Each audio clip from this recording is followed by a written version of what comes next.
Hey friends, it's Mike, and it's Saturday morning, the day after September 11th, 2020, and I wanted to share some thoughts. This September 11th is 19 years after 9/11/2001, with the number 19 being an occulted number itself, which represents getting things done. And as we can see, the controllers are hitting us with one psychological event after another, as they try to drive the ball downfield and into the end zone.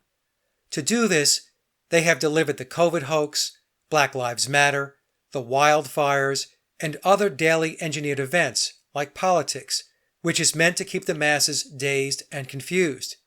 It is astonishing to me that after 6 months, the mindless robots are still wearing their muzzles and not questioning anything. I was joking the other day with my lady and said, if the overlords of the lost masses came out tomorrow and said, you must wear a mask for 6 years because the quote-unquote experts determined that the killer virus, or the disease as they like to call it, lays dormant in the body and can strike at any time within 72 months, these fools would wear a mask for 6 years as they completely ignore common sense and continue to impede their ability to breathe properly while suffering perpetual headaches, fatigue, oral hygiene issues, and rashes around their mouth. The real disease has nothing to do with COVID. It has to do with a parasite that has infected and commandeered the minds of the masses. Maybe they should wear a mask to cover their brains.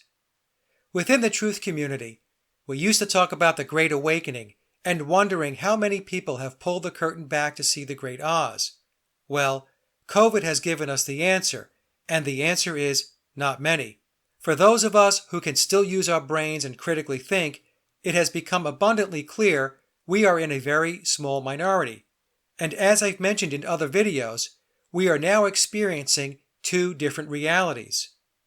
Back a few months ago, I explained how coronavirus and COVID-19 were encoded with 9/11 when we calculate the numerology, and therefore, coronavirus was and is another transformative 9/11 psychological operation. BLM and Black Lives Matter are also encoded with 9/11. The fires in California are being referred to as the Eldorado Fire, using the singular form of the word fire and not the plural, as in fires. I thought this was odd and looked into it. Well, Eldorado Fire has numerology of 6, which is yet another occulted number associated with Saturn and the cube. Saturn is the 6th planet, and why social distancing is 6 feet. Also, Eldorado, when translated into English, means the golden. So the Eldorado Fire means the golden fire, which I believe is referring to Prometheus, who is the Titan god of fire. From Wikipedia, Prometheus is a culture hero and trickster figure who is credited with the creation of humanity from clay, and who defies the gods by stealing fire and giving it to humanity as civilization.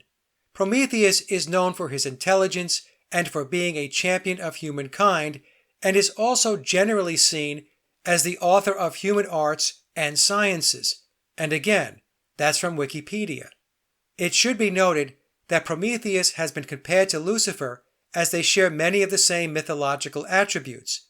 Prometheus brings fire, which is symbolic of light, and as we know, Lucifer is the light bearer. I believe it's possible that we are experiencing a battle between the gods to determine which path humanity ends up on. A battle that is very similar to the struggle between Enlil and Enki of Sumerian mythology. One of them wants compliant and obedient slaves, and the other wants to bring enlightenment to humanity. I know it might sound crazy, but there is no question in my mind that there is a spiritual and metaphysical battle taking place which requires human foot soldiers on both sides, and thus the two realities. And speaking of humans, I have watched a number of videos where the term NPC is used to describe robotic or programmed people. NPC is referring to non-player characters in video games, which is mixed in with the concept of the simulation hypothesis or simulation theory, which surmises that all reality, including the Earth and the rest of the universe, could in fact be an artificial construct such as a computer simulation. Therefore, the NPC appears human but is unable to think objectively and expresses programmed opinions which they repeat in a cult-like manner. I don't believe the simulation theory is as crazy as some might think. If you believe in a soul, such as I do, and that our soul's true home resides in the spirit world, then our incarnations into the physical world is a place we visit to further develop our soul's learning, knowledge, and wisdom. In other words, the physical world is a university of much higher education.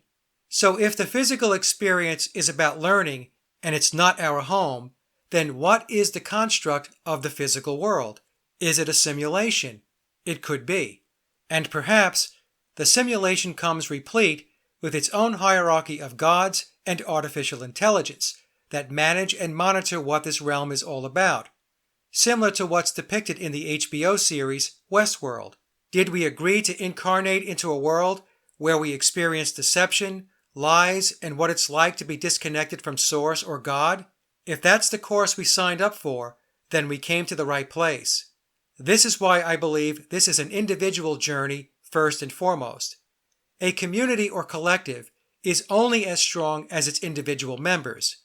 If you have smart and resourceful individuals, then you have a strong community. If your individual members are weak-minded, undisciplined, and lack skills, then your community will suffer. This is why the controllers emphasize collectivism over the individual. When you forsake your individual and personal development as a human, you have weakened the resolve of your overall community, and this, in my opinion, is humanity's problem. It has succumbed to the controllers' collective brainwashing and thus lost its ability to be strong individuals who can critically think and be self-reliant and self-governing. And perhaps this is all by design. In other words, we knew exactly what we were diving into when we came here, including the obstacles we would be confronted with, and our mission is to manage our way through this maze while maintaining the integrity of who we are at a spiritual level. So this brings me back to NPCs. I do believe NPCs have souls because all humans have souls, and NPCs are human. Lost humans, but humans nonetheless. Before we incarnate into any reality, our primary objective is to maintain control of our physical world vehicle, which is our mind and body. The soul must keep its hands on the steering wheel and navigate the ship. Before we come here, we know that this realm will do everything it can to remove the soul from the driver's seat. This is done by the controller's perpetual efforts to deceive and lie from the day we are born to the day we die. Their task, which I believe is part of the curriculum, is to try and break our spiritual connection and suppress our inner standing of higher self. It's a test of will, their will versus our will. For those of us who resist the absurdities and do not consent, we are standing firm in our will. On the other hand, the NPCs are souls who relinquished control of their vehicle and broke rule number 1 when coming into the physical experience, which is to keep your hands on the steering wheel at all times and never let anyone else drive your car. There are those who incarnated with the purpose of helping the NPCs to understand that the room they are standing in does indeed have an exit door, but they must get back behind the wheel and reclaim their dominion. In other words, they need to wake up and remember their soul's purpose for coming here. And that purpose is not about wandering around aimlessly, drinking beer, shopping, and watching ball games. For those who have awakened to what this course is all about, the good news is we have expanded our soul's horizons, and this has benefits once we depart this theater of the absurd. The degree of spiritual opportunity on the other side is directly related to the degree of truth we figured out and embraced during our tenure in the physical realm. These additional doors of opportunity are designed to expand our soul's ability to become more enlightened as we seek to ascend to the higher levels of being as we graduate from souls to spirits and ultimately spiritual liberation. And for those that did not learn or figure out the true nature of this realm and ended up embracing deception as truth, then they're going to have to come back and do it all over again with the same lesson plan until they figure out what this course is all about. If you don't learn, you don't progress. Or as George Harrison sang, if you don't know where you're going, then any road will take you there. Thanks for listening.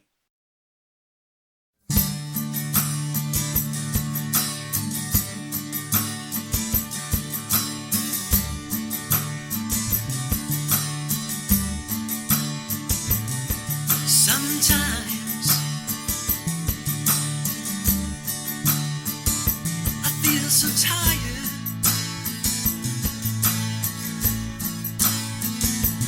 but today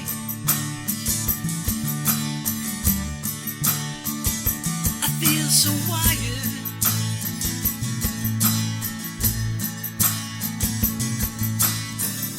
And I look through my crystal ball. All I see is that wall.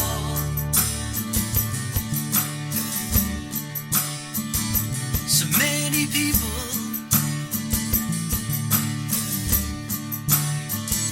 are standing still,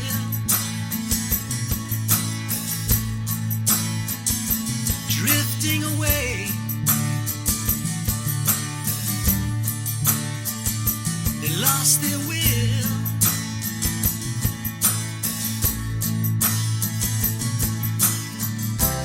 I just want to shake them and give them ears.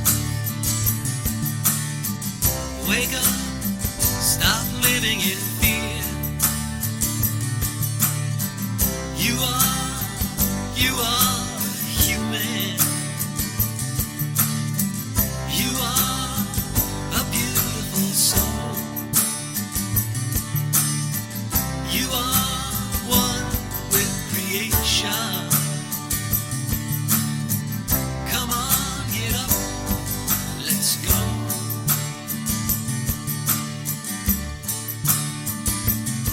Sometimes I feel so cheated,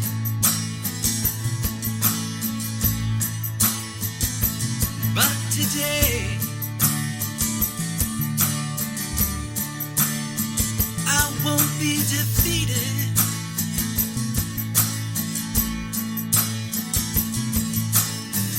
I cut the chains and I break free. Open your eyes and you will see.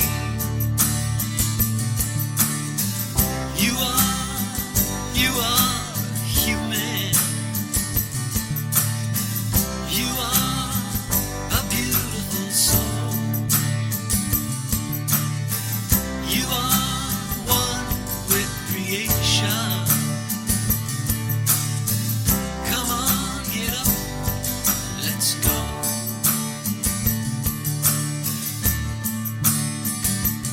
We are here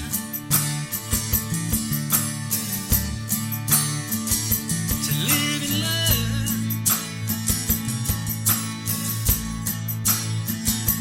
Another life,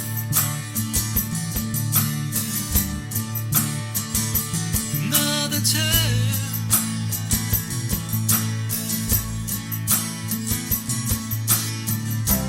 Don't be afraid to shine.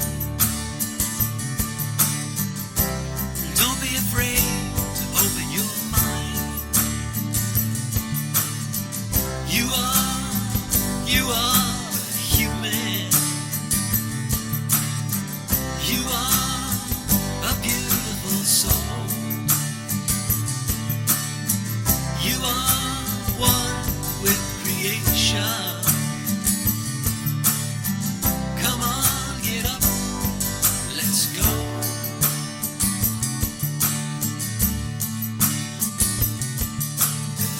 You are a beautiful soul.